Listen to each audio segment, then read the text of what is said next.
ये आकाशवाणी रायपुर है। प्रादेशिक समाचार बुलेटिन के साथ मैं सुषमा श्रीवास।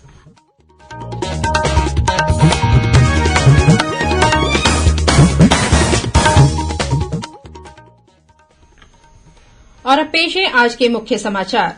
अक्षय तृतीया के मौके पर मुख्यमंत्री ने आज माटी की पूजा कर प्रदेश में माटी पूजन महाअभियान का शुभारंभ किया। सभी संभागों में यांत्रिकी स्किल डेवलपमेंट सेंटर स्थापित करने की घोषणा की। केंद्रीय मंत्री डॉक्टर वीरेंद्र कुमार ने राजनांदगांव में दिव्यांगजन कौशल विकास पुनर्वास और सशक्तिकरण समेकित क्षेत्रीय केंद्र के नए भवन का भूमि पूजन किया। मुख्यमंत्री कल से प्रदेश के सभी विधानसभा क्षेत्रों का दौरा कर आम लोगों से करेंगे भेंट मुलाकात। और ईद उल फितर का त्यौहार आज आस्था और उल्लास के साथ मनाया जा रहा है। ईदगाहों और मस्जिदों में अदा की गई विशेष नमाज।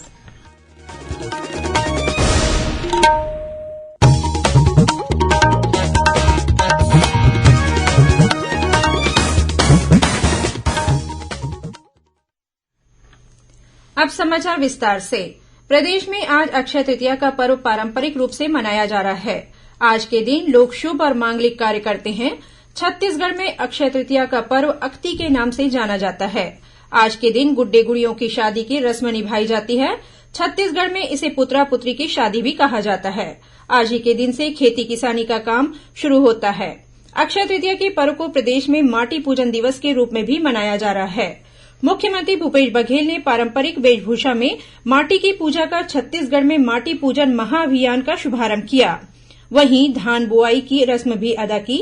रायपुर के अभियांत्रिकी महाविद्यालय परिसर में आयोजित कार्यक्रम में मुख्यमंत्री ने उपस्थित लोगों को भूमि की उर्वरता के संरक्षण और संवर्धन के लिए जैविक खेती को अपनाने की शपथ दिलाई।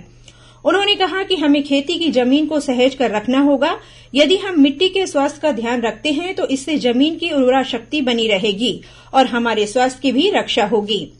इस अवसर पर मुख्यमंत्री ने सभी संभागों में यांत्रिकी स्किल डेवलपमेंट सेंटर स्थापित करने की घोषणा भी की। उन्होंने विश्वविद्यालय परिसर में स्वामी विवेकानंद कृषि महाविद्यालय इंजीनियरिंग और टेक्नोलॉजी रिसर्च सेंटर भवन का लोकार्पण किया। साथ ही उन्होंने सटीक मौसम पूर्वानुमान के लिए डॉपलर तकनीक का शिलान्यास किया। मुख्यमंत्री ने कृषि विश्वविद्यालय की ओर से विकसित किए गए कृषि रोजगार मोबाइल एप्लीकेशन का भी लोकार्पण किया। इस मौके पर मुख्यमंत्री ने प्रगतिशील किसानों को सम्मानित किया। साथ ही विभिन्न योजनाओं के तहत किसानों को बीज किट, कृषि यंत्र और अनुदान राशि का चेक भी प्रदान किया। प्रदेश के अन्य जिलों में भी अक्षय तृतीया का पर्व पारंपरिक रूप से मनाया जा रहा है। गृह मंत्री ताम्रध्वज साहू आज दुर्ग में बैलगाड़ी में सवार होकर माटी तिहार मनाने पहुंचे। श्री साहू माटी तिहार के कार्यक्रम के बाद गुड्डे गुड़ियों की शादी में भी शामिल हुए। इस अवसर पर उन्होंने ग्रामीणों को मिट्टी की उर्वरता से संबंधित शपथ भी दिलाई। वहीं बिलासपुर के बैरिस्टर छेदीलाल कृषि महाविद्यालय में अक्ति तिहार के अवसर पर माटी पूजन किया गया। इसके अलावा धमतरी जिले में किसानों ने पूजा अर्चना कर अच्छी फसल और बारिश की कामना की। बलौदाबाजार जिले में भी माटी पूजन दिवस के अवसर पर जनप्रतिनिधियों ने भूमि पूजन कर खेतों में बीजों का रोपण किया। साथ ही जैविक खेती को बढ़ावा देने के लिए शपथ ली गई। केंद्रीय सामाजिक न्याय और अधिकारिता मंत्री डॉक्टर वीरेंद्र कुमार ने राजनांदगांव जिले के ठाकुरटोला में दिव्यांगजन कौशल विकास पुनर्वास और सशक्तिकरण समेकित क्षेत्रीय केंद्र के नए भवन का भूमि पूजन और शिलान्यास किया। कार्यक्रम में प्रदेश के विभिन्न जिलों से आए 500 दिव्यांगजनों को श्रवण सहायक उपकरण, श्रवण यंत्र, टीएलएम किट, ब्रेल किट और व्हील चेयर वितरित किया गया।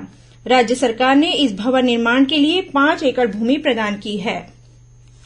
आज अंतर्राष्ट्रीय प्रेस स्वतंत्रता दिवस है। इस अवसर पर मुख्यमंत्री भूपेश बघेल ने मीडिया संस्थानों, प्रतिनिधियों और पत्रकारों को बधाई और शुभकामनाएं देते हुए कहा कि मीडिया लोकतंत्र का चौथा स्तंभ है। इसी स्तंभ की मजबूती, पत्रकारिता के सम्मान, स्वतंत्रता और सुरक्षा की सुनिश्चितता के लिए पूरी दुनिया में अंतर्राष्ट्रीय प्रेस स्वतंत्रता दिवस मनाया जाता है। उन्होंने कहा कि छत्तीसगढ़ सरकार पत्रकारों की सुरक्षा और स्वतंत्रता के लिए संकल्पित है। प्रदेश में मीडिया प्रतिनिधियों की सहायता के लिए कई कदम उठाए जा रहे हैं। श्री बघेल ने कहा कि छत्तीसगढ़ पहला ऐसा राज्य है जहां पत्रकारों को सुरक्षा देने के लिए कानून बनाने की पहल की गई है। भारतीय जनता पार्टी ने अगले वर्ष होने वाले विधानसभा चुनाव के मद्देनजर मैदानी स्तर पर अभियान शुरू कर दिया है। इसी सिलसिले में कल राजनांदगांव में पार्टी कार्यकर्ताओं के लिए आयोजित प्रशिक्षण शिविर में भाजपा के राष्ट्रीय उपाध्यक्ष और प्रदेश के पूर्व मुख्यमंत्री डॉक्टर रमन सिंह शामिल हुए। उन्होंने बताया कि प्रशिक्षित कार्यकर्ता राज्य सरकार की वादाखिलाफी को लेकर शक्ति केंद्रों के माध्यम से मतदान केंद्र स्तर के कार्यकर्ताओं और मतदाताओं तक पहुंचेंगे। डॉक्टर सिंह ने कहा कि जब कार्यकर्ता शक्ति केंद्रों के माध्यम से बूथों में जाएंगे तो उन्हें वर्तमान सरकार के खिलाफ जनता में पनपने वाले आक्रोश और केंद्र सरकार की योजनाओं को नजदीक से देखने का मौका मिलेगा और आने वाले चुनाव में इस अनुभव को वे जनता से साझा कर सकेंगे। प्रादेशिक समाचार आप आकाशवाणी रायपुर से सुन रहे हैं।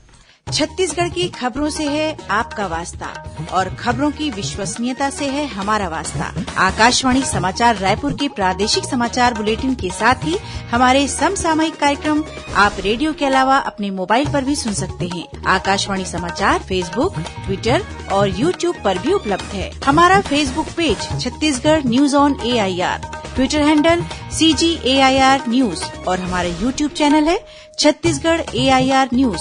तो अब रेडियो के साथ ही आपके मोबाइल के जरिए भी हम पहुंच रहे हैं आप तक। छत्तीसगढ़ की हर खबर के लिए सुनते रहिए आकाशवाणी समाचार।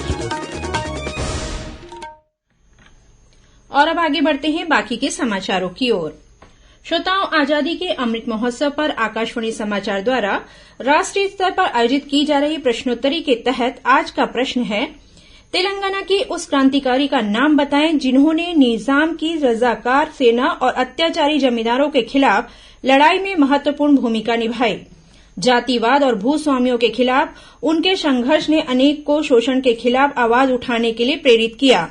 इस महान क्रांतिकारी का निधन 1985 में हुआ।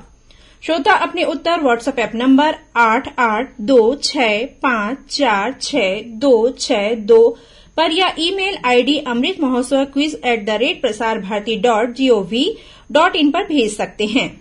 इस प्रतियोगिता के लिए एक भाग्यशाली प्रतिभागी को विजेता चुना जाएगा और कल के समाचार प्रभात में उनके नाम की घोषणा की जाएगी। विजेता को ई प्रमाण पत्र और सांकेतिक पुरस्कार दिया जाएगा। मुख्यमंत्री भूपेश बघेल कल 4 मई से प्रदेश के सभी 90 विधानसभा क्षेत्रों का दौरा कर आम लोगों से भेंट मुलाकात करेंगे। इस दौरान वे आम नागरिकों के अलावा जनप्रतिनिधियों तथा सामाजिक संगठनों से चर्चा करेंगे और शासन की विभिन्न जन कल्याणकारी योजनाओं के क्रियान्वयन का जमीनी स्तर पर अवलोकन भी करेंगे। मुख्यमंत्री कल सरगुजा संभाग से इस भेंट मुलाकात कार्यक्रम की शुरुआत करेंगे। इसके लिए व्यापक तैयारियां की जा रही है। इसके बाद वे बस्तर संभाग के विधानसभा क्षेत्रों का दौरा करेंगे। मुख्यमंत्री हर दिन प्रत्येक विधानसभा क्षेत्र के किन्हीं 3 गांवों में जाएंगे।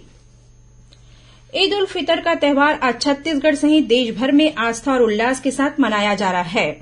रमजान के 1 महीने के रोजे के बाद कल रात चांद का दीदार कर आज ईद की खुशियां मनाई जा रही है। कोविड महामारी के कारण 2 वर्ष के अंतराल के बाद इस बार ईदगाहों और मस्जिदों में विशेष नमाज अदा की गई। इसके अलावा घरों में भी नमाज अदा कर मुस्लिम समुदाय के लोगों ने सेवइयां और शीरखुरमा खाकर ईद की खुशियां बांटी।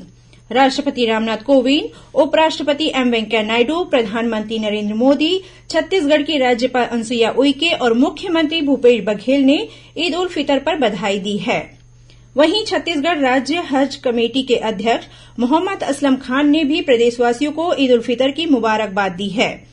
उन्होंने प्रदेशवासियों से आग्रह किया कि पैगंबर साहिब की शिक्षा के अनुरूप गरीबों, बेसहारा लोगों की मदद कर आपसी सौहार्द को कायम रखते हुए हर्षोल्लास के साथ ईद का पावन पर्व मनाएं।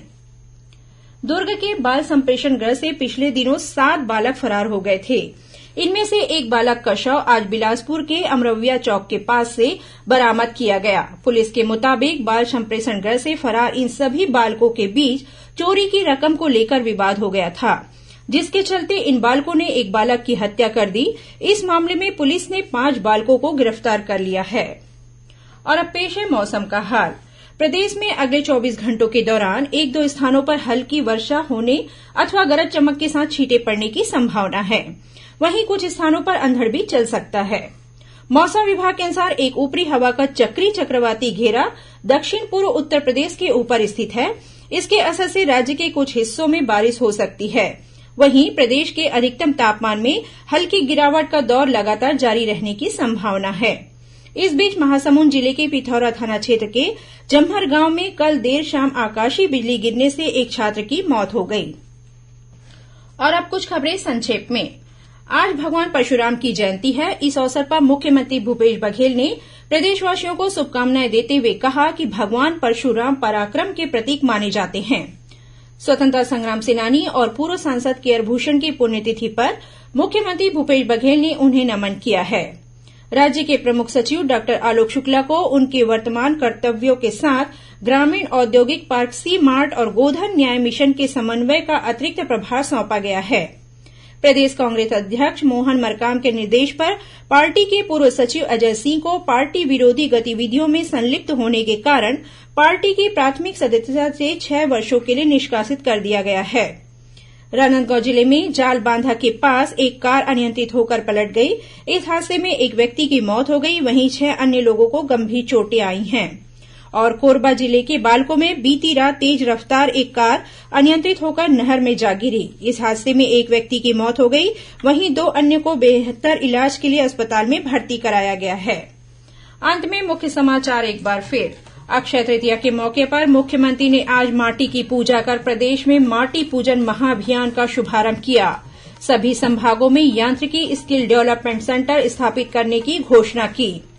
केंद्रीय मंत्री डॉक्टर वीरेंद्र कुमार ने राजनांदगांव में दिव्यांगजन कौशल विकास पुनर्वास और सशक्तिकरण समेकित क्षेत्रीय केंद्र के नए भवन का भूमि पूजन किया।